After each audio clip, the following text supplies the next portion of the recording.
Hey, Vinyl community, it's Mazzy here, and we got David Newton here. Hi, David. Hey, Mazzy. David's in Kentucky, and we're going to do a twofer um, that David suggested. We went back and forth with some topics, and it's kind of solo projects, solo records, solo projects, and/or special projects. There might be a couple super groups related, but how do you see it? Is that kind of pretty much? Yeah, I just chose some albums from artists that were in bands that broke up, or these are releases that were as a side project. So just going with that Okay. theme. Well, we'll show them, and then why don't you start with the first one, and we'll go back and forth. All right. So my first pick, we all know Wham was big in the 80s. This came out in 84.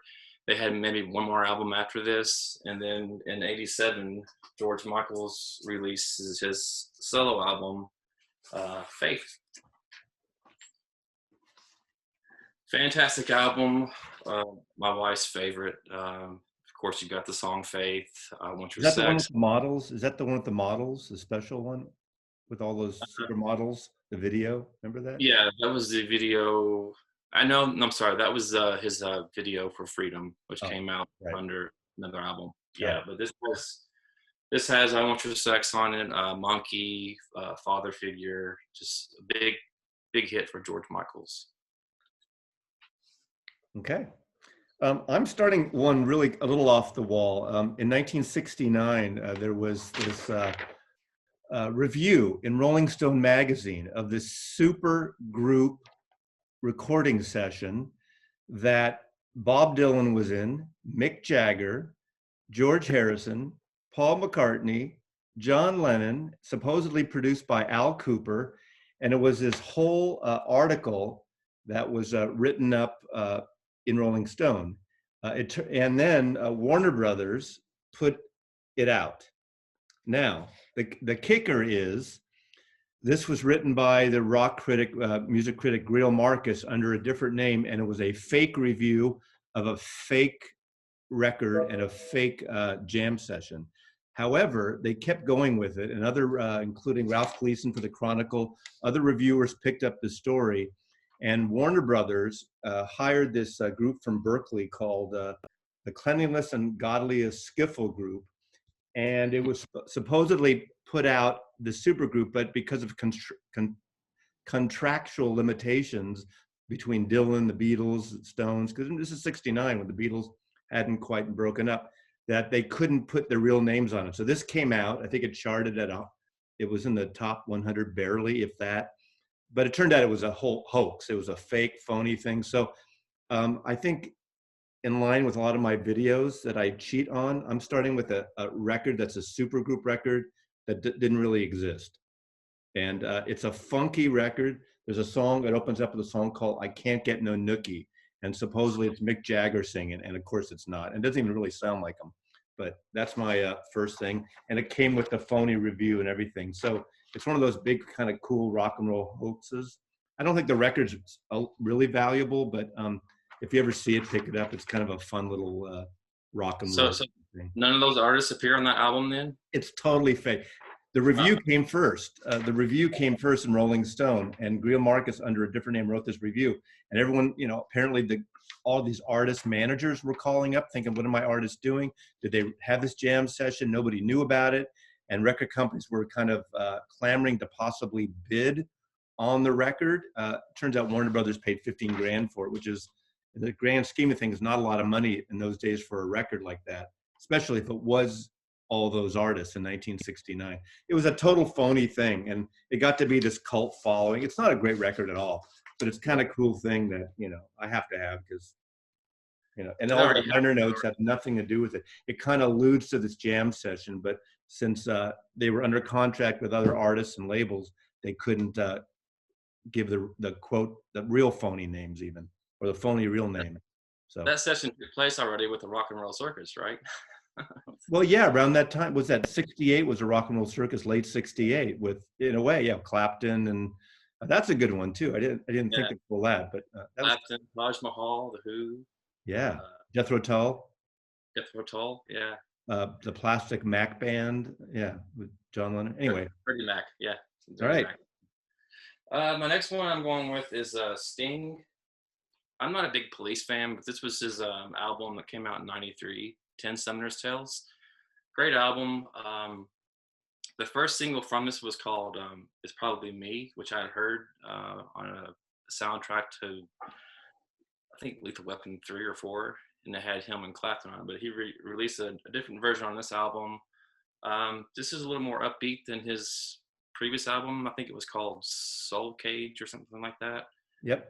Just again, I'm not a huge fan of the Police. I mean, I know their radio hits, but other than that, I don't know their deeper cuts. But this is a great album from Sting in '93. Cool. My next one is an offshoot band that was an offshoot band at the same time the band was together. My favorite band from San Francisco growing up was Jefferson Airplane. So I'm going with Hot Tuna.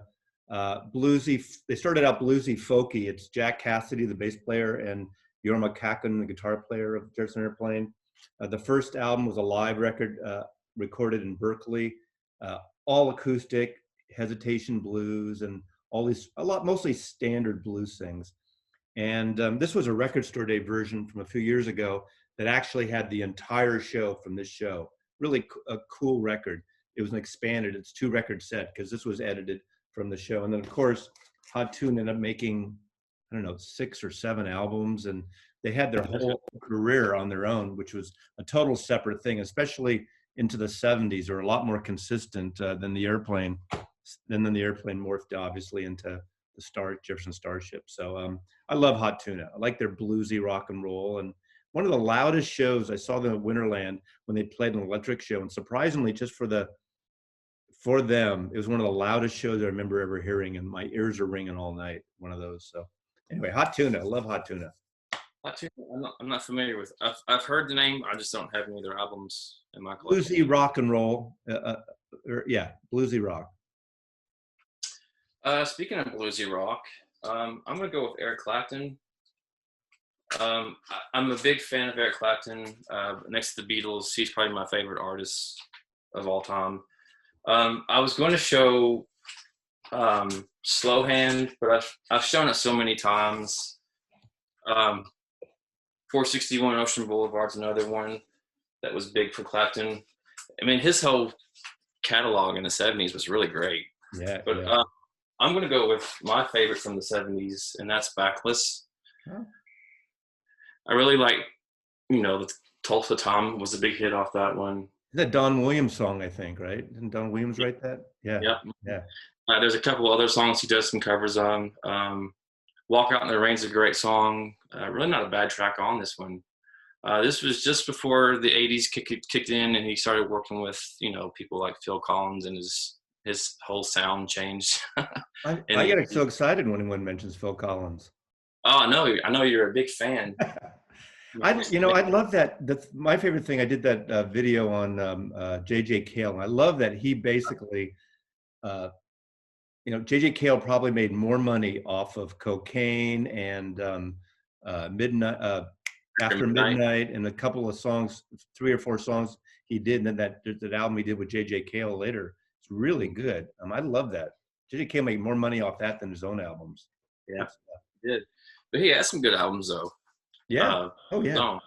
Yeah. I'm going with another obscure one, the Hindu Love Gods. And this is a one-off project. It's Warren Zevon, and it's backed by most of the members of REM. And so when REM was still together, so it's Peter Buck, Bill, what's his name? The drummer at the time, the one who finally quit, and their bass player. And it's a fun record. Warren Zevon does all the vocals, the other members do backup, and they do a great fun cover of Prince's Raspberry Beret on here. So I don't see this album a lot, but it's a fun record, and Warren Zevon and REM, just a one-off project, came out on Giant Records, part of Reprise Records. Yeah, Mike Mills, Bill Berry, Peter Buck from REM. So everyone that Michael's type. Does it have Peter Buck's kind of jangly guitars in it? A little bit. It's a little more like garagey than REM. It's like their earlier. It's not quite as 12 stringy. There's some of that, but it's kind of like you can tell they just were. It's a little raunchy, but not just jamming raunchy. So it's not melodic like REM can be, but it's fun. I mean, if you ever see it cheap, pick it up. It's fun. Not a Is great it? record. I don't see the vinyl often. I found the vinyl about 10 years ago. It came out when it came out in the 90s. I'm thinking, I forgot what year. I had the CDs right when it came out. And I think that was the time I wasn't buying vinyl for about 15 years anyway. But I like it. Hindu Love Gods.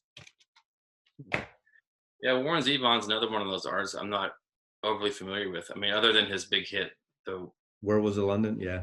I'm a big fan of him. One of my in my first couple of months of doing videos, I did a feature on him. I love Warren Zevon, but yeah. Cool. Next is an artist that's kind of fallen from grace lately, but he was in a band called Whiskey Town, and that's Ryan Adams. Oh, right. Yeah. This I came love out. that record. That's a great record. This is a great album. Yeah. I also have Heartbreaker I was going to show it, but this is my favorite, I think, from Ryan Adams' early catalog. This came out right before the 9/11 events happened. I remember the video was shot like a week before it happened, so you can still see the Twin Towers. This is just a great album. Ryan Adams is one of my favorite songwriters as of lately. He's kind of fallen out, as I said. There was some scandal, but I mean, you can't credit the great song movement. Yeah, yeah. So Ryan Adams. I don't have it. I have 2 of his albums on CD. Is that gold? No, what's that called? Yeah, that's gold. Yeah. I have that and one other one, but I don't have any on vinyl. So yeah, this is a big one. I do have that one, but not on vinyl. I have it on CD. Those are the only 2 I have. Yeah. I'm going to show these together. Atoms for Peace and I always want to say Enema, but it's not Enema. Tom York, obviously from Radiohead. This is a solo album pretty much. I mean, I'm a big Radiohead fan, even their electronic stuff. I love the guitar-based stuff like OK Computer, but I love Kid A. I just love Kid A. And this is cool because it has Flea on bass from the Red Hot Chili Peppers. And it's got, it's right here. It's got Nigel Godrich, who produced a lot of the middle period Radiohead albums, produced his albums, also produced a McCartney record in the 90s or 2000s. Great English producer. He plays on here some synthesizer stuff too, and some production and programming, a lot of technical electronic stuff. I just love this stuff. But I remember when I first got this, and I can't remember which way it went. I think this is 45 RPM, and for the first or I can't remember, the first week I had it, I played it at the wrong speed, and I didn't even notice the difference because it's that kind of music, it almost doesn't matter. So, but I love this Amok, Atoms for Peace. But any offshoot, and I kind of didn't show it, but I was thinking of Johnny Greenwood, who did a bunch of soundtracks like There Will Be Blood and Phantom Thread. I love his minimalist, wild, almost like classical music, and he's a guitar player for Radiohead. So I would have put him in with this group. So have you heard the latest from Ed O'Brien? It was just released. I haven't. No. It's pretty good. It sounds like it's from the Kid A Amnesiac era. Are you a Radiohead fan? Oh, big Radiohead fan. Oh yeah, okay. Yeah. And you don't mind. See, some people that got into them, early on, their guitar stuff got turned off by all that blippity bloppity, electronic stuff. Yeah, I was one of those people. I didn't care much for Kid A when it first came out. Amnesiac came out. I liked Amnesiac more than Kid A, but as I've gone back and listened to it later, it's a great album. It is. That really was the turning point for me. I think the only one I had first was OK Computer. I went back and got the Bends, and I got the other stuff later. My favorite song by theirs is still Fake Plastic Trees. I just love that song from their that's one of my favorite. Yeah, the Bends. Yeah. I don't have any of Tom York's solo stuff other than his soundtrack to Suspiria. Have you heard that one? Yeah. It's pretty good. It's I have kind of, Eraser too, but only on CD. I like Eraser. That's a good one. yeah. All right. All right. Well, if we're sticking with British artists, I'm gonna go with Noel Gallagher. Um, this is his album, High Flying Birds. Who Built the Moon? It's his latest album. Noel Gallagher is always been one of my favorite songwriters. I really like his stuff with Oasis. In fact, I preferred the songs where he was on lead vocals over Liam. But the band, of course, disbanded, and then Noel has put out 3 studio albums. This is his 3rd one. Uh, it's it's different than the Oasis sound. This one, there's a little more almost kind of dance type music to it. Have you heard this album, Mazzy? I haven't, and one of my good friends keeps wanting me to check that album out. I like him a lot now. He's matured more. I hate his brother. I just hate that Yeah, wankerness of those 2 guys. I want to hear yeah, that. I should listen to that. yeah. Oasis. I mean, they were they lifted a lot from the Beatles. The whole Gallagher brother feud is very reminiscent of the Ray Davies and Dave Davies quarrels and stuff. It's just And the Everly Brothers and all those yeah, guys. yeah, yeah. I don't know what to do with brothers. They're just they're wankers. They hate each other, and it wrecks the bands. It's too bad, you know.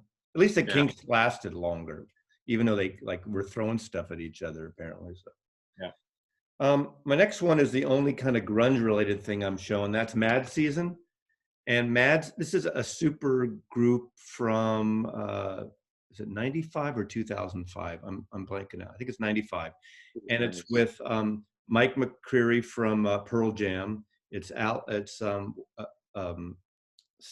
Staley from Alice in Chains, and the drummer from the Screaming Trees. So one-off.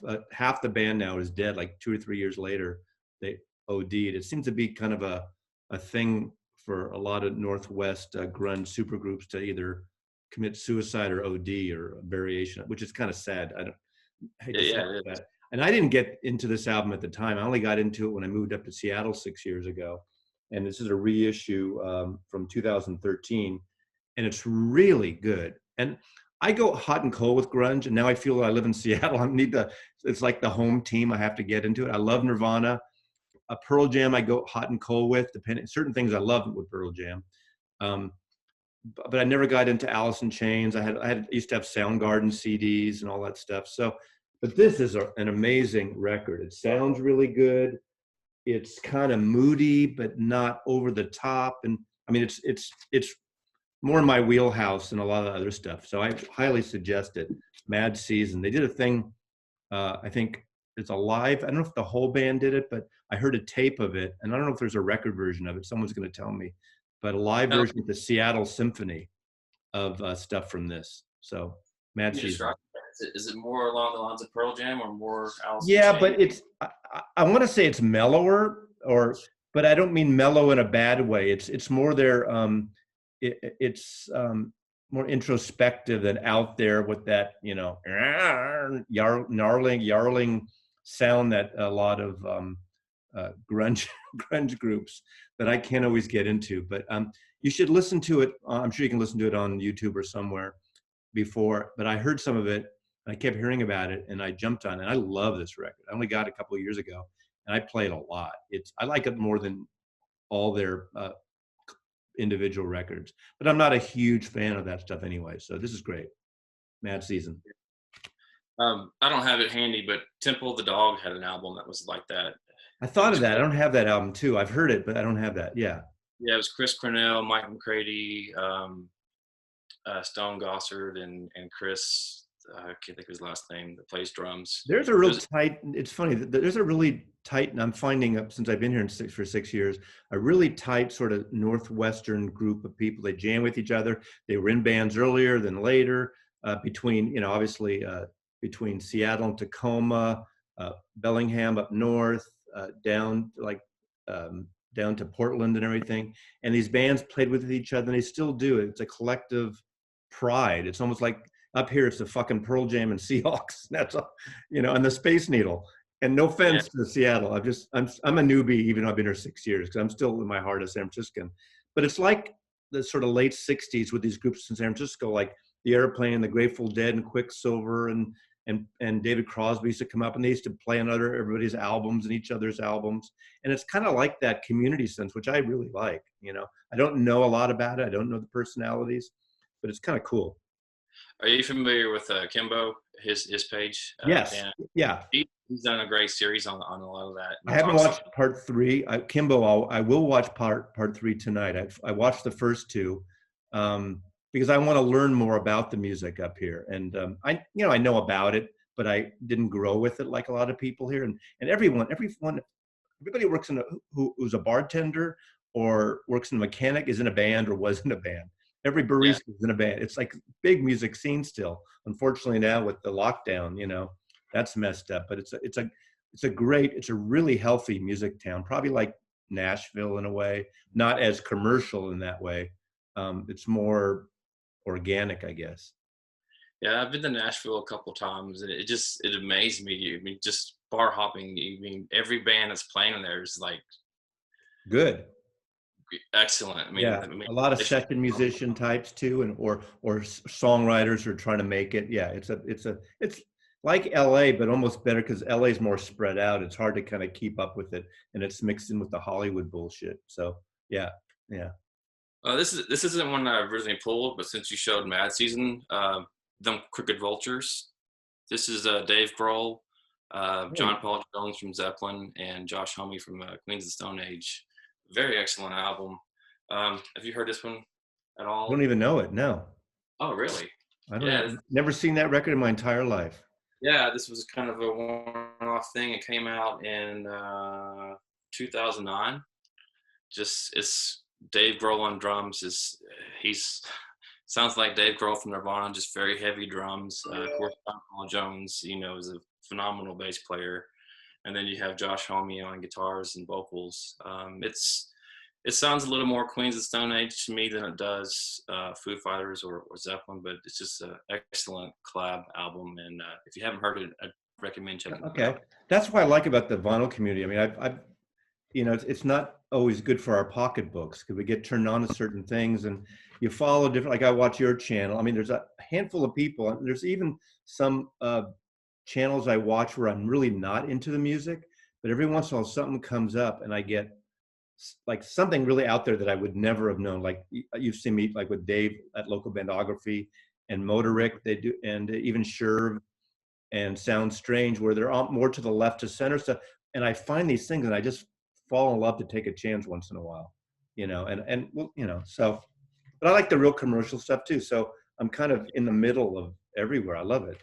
Yeah. That's kind of where I'm at now. I mean, I grew up listening to bands like Pearl Jam and Alice in Chains and all them, but John shows a lot of stuff at the digital gramophone that was released in the 90s that wasn't on my radar at all. Bands like Wilco and Uncle Tupelo, I didn't know those bands, so I'm just discovering those now, and it's great. I got into that kind of stuff, but not as deep as him. And that friend of mine who's on the Long Cut, who he talks about Uncle Tupelo and Wilco all the time.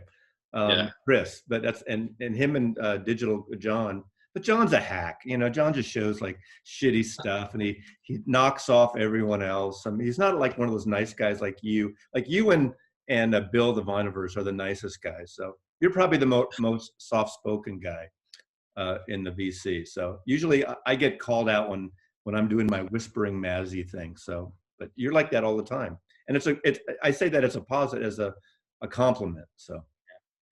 My daughter knew I was making a video with you today. She said, "Is that the man that wears the hat and cusses a lot?" I was like, "Yeah."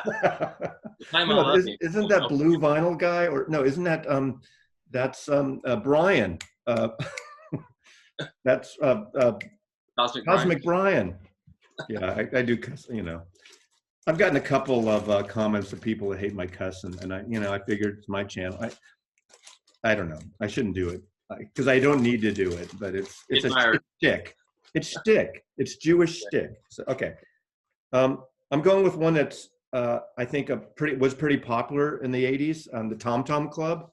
And the Tom Tom Club was an offshoot of the Talking Heads. It was the husband and wife team, bass player and drummer, Tina Weymouth and Chris Frantz from the Talking Heads. And This was a really, it's like a fun party record. There's that song, Wordy Rappington. It's dancey, not even disco, but dancey with that James Brown kind of thing going in the middle, which some people just can't stand that. It's like this white guy singing James Brown over and over again for about 3 minutes. But it's got a kind of a nice funky thing. Uh, I don't even know how to describe it. It's like a party record. It's an offshoot project. I think they did another album, but I don't have it. This is 1981, and but it was a hit. It got a lot of radio play. It did really well, and it's something that it probably wanted to do. And I'm sure David Byrne. That's a tempestuous relation. David Byrne and the rest of the band. They kind of like. I don't think they like each other. So I could just imagine. I think there were some tour, which I didn't see, where they like opened up for the Talking Heads and they did their shtick. But I don't think David Byrne was a fan of that. He was a little more highbrow with his stuff with Brian Eno. In fact, that would have been a good one. The David Eno, Brian Eno record with David Byrne in the Bush of Ghosts. That would have been a great one that I should have showed. And I just totally forgot about it. But Tom Tom Club on Sire Records. What was one of the hits off that album? It's not ringing a bell. It's called Worthy Rappington. You would never know them. It's like a rap song. And so Google, or go on YouTube later and just listen to the Tom Tom Club. That'll be the one that shows up first. And I guarantee you heard it somewhere on the radio because it was played a lot in the 80s and 90s and beyond. So anyway, all right. The last one that I pulled out was Richard Ashcroft. He was the lead singer for The Verve. Yep. This is his first solo album. This came out in 2000. Very different sound for him. Song for the Lovers is a great song off this album. New York, Crazy World. I think he had a song featured on the soundtrack, The Beach. I just really like Richard Ashcroft. He's another one of the English songwriters that I really admire a lot. The band did reunite. Yeah, but they came back and did an album in the late 2000s or mid 2000s. I'm drawing a blank now on what it was called, but it was a pretty good album. I don't know what happened. That Richard Ashcroft was a control freak or what. The band just didn't last long after their. It's too bad, right? I mean, a handful of those Britpop bands that did really great stuff, and I actually got two more. So if you think of anything else to pull, I'm going to close it. Well, I got two more, and obviously the Beatle connection. Fireman is a Paul McCartney project. They did 3 albums, and it's all it is. It's Paul McCartney and Youth. Youth is Martin Glover. Martin Glover? What's his name? I'm sorry. Martin Glover, who was a member of Killing Joke, a post-punk band in the early 80s, late 70s, early 80s. He's a bass player, producer, and Paul McCartney first did these 2 albums only on CD. They'd never been on vinyl, and these came out in the 90s. And this one's cool because it's Fireman, and it's called Rushes. So basically, it's the fireman rushes in, which is kind of the lyric from Penny Lane. That's the joke there. It's very ambient, no vocals. There's like now everybody close your eyes. I have to click no kids here. It's got like an insert, naked insert. Your daughter, you got to close her eyes right there maybe or something. I don't know. Great. She's a fireman, but this is really ambient electronic music. There's some vocal, but no lyrics. It's not singing. So these 2 records are very ambient. They're, people who collect McCartney will be disappointed. If you're like ambient, trance music, it's that kind of like perfect record for massage, for lounges. The other one's called Strawberries, I guess. Yeah, Strawberry. So these are the 2. But then, and they've done these at like 5, 6, 7 years apart. And then in the, was it 2000? What year was this? But this one was really different. This one, they recorded 1 song per day. And Paul McCartney sort of improvised and made it on the spot. Youth played some on it, but he produced it. and they recorded the whole song. And it's actually what I consider the best Paul McCartney album in the last 25 years. I think it should have been put out. I don't know if you follow McCartney at all. Yeah. 1970, he did out the first solo record he played everything on. And then in 1980, he put out McCartney 2, which he plays everything on. Yeah, people either like that or hate that. I get it. People either love Temporary Secretary or they hate it. Well, this was the next one. I think he should have called this McCartney 3, because basically that's what it is. And he's singing and it's songs and it's really, really good. So this one's called Electric Arguments. It's Paul McCartney and Youth. And I think this is great because it's a project from a solo artist from the Beatles, you know, and the vinyl's really hard to get. The CD is easy to get, but it's really good.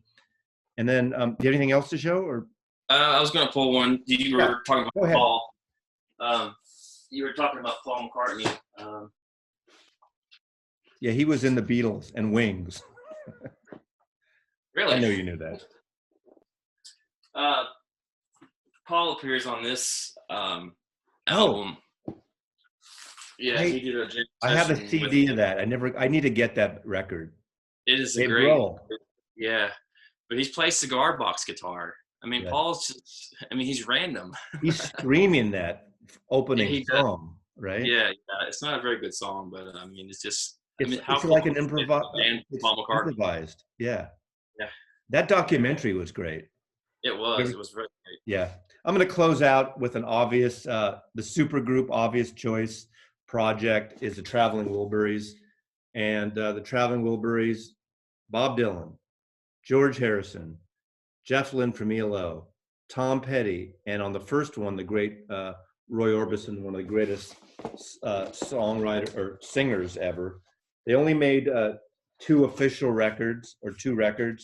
They made this first one. And what's great about it, the song Handle with Care was actually going to be a B-side to one of George Harrison's singles from Cloud 9. And this is with all those, Dylan was on it. And, you know, you've all heard that song. And he played it for Mo Osteen, the president of Warner Brothers. And they said, wait a sec, that's too good of a song to release on a B-side of a single. So they went in and they eventually got the band back together, the team, and made a whole record. And it was a huge surprise hit. And I think what's great about it is they're just having fun. Jim Keltner's on drums. So one of my favorite studio drummers who played on all the Beatles solo stuff. And then they made this one, which is, I love that they called it Typical Humor of George Harrison, Volume 3. I was going to say, wasn't there a Volume 3? Yeah. Yeah, there's no Volume 2. So it's kind of like, it drives people crazy when they're trying to complete the catalog. But this box set has a bonus 12-inch that has an extended remix of Handle with Care, End of the Line extended version. And then it's got, your typical book. And it's got pictures, postcard, poster, and a cool Handle with Care 10-inch record that has Handle with Care extended version on a 10-inch thing. So it's backed with Margarita. So that's my last one. I love it. They just had a good time doing it, you know. And I think that's the way, and you can tell it in the listening to the record. Very commercial, very upbeat, very fun. It's sad that we only have two members left, right? Bob Dylan and Jeff Lynne. Right. Yeah. Horrible. Handle with Care. Take care of yourself. Anyway, anything to close out? Any last thoughts? I was just going to ask you, on that McCartney album you showed with Electric Arguments. Yeah. No, the Youth and Paul McCartney. Yep. Did he go as Paul McCartney, or was it under a pseudonym? Or well, the album's called The Fireman. So again, it's The Fireman. So it doesn't. This is the first one of the Fireman records where actually in front it says Paul McCartney and Youth, but it's billed as Fireman. And I think they did that because he finally sings on it. Unlike these two, which are ambient trance records, you know, that moody kind of loungy music, you know, the bass and electronic keyboards and things. This actually is song based, and there's some rock and roll stuff there. I mean, if you like Paul McCartney, it's an amazing record. And again, you know me, I'm a big McCartney fan, and I'll criticize him when I don't like it. I'll still buy it. And Yeah. but I just love this record, and it's you know, you can listen to it online somewhere to see if you like it. But the CD is probably cheap. But Yeah, I'm a big McCartney fan. I think that my favorite of his solo albums is probably Flaming Pie. I don't know if that's because it came out around the whole Beatle anthology series and it was just fresh music from Paul. I also like Off the Ground, which doesn't get a lot of. I like Off the Ground too. I don't reach for it all the time, but I do like it. Yeah, yeah. That's a whole other thing. I'm kind of saving it. I think you want to do some Beatle thing, and was that you? Yeah. Yeah, And I'm yeah, kind of, no offense to anyone, my buddy David, who I did the book with, I'm kind of reserving. He's my Beatle guy, and I don't want to cheat on him. You know, yeah. like I'm cheating. Yeah. I just wanted to talk about albums where the Beatles had guest appearances, Well, whether maybe we'll come around again. Yeah, I at some point I want to do with these grids now. I want to do yeah, one with 4 people. I don't want to do like 3 or 5 because the I need it's the Virgo in me has to make it look even and everything. So anyway, yeah, well, David, thank you. yeah. Thank I don't you. know what else to say. Mazzy loves you. David, I hope you love us. Yeah, I do. You didn't pull your guitar out and sing us close off I, with a song. I didn't. It's right here if you need me to. Yeah. Okay, well, next time. Thank you, and this will be up later this evening. All right. Thank you. Bye, Vinyl Community.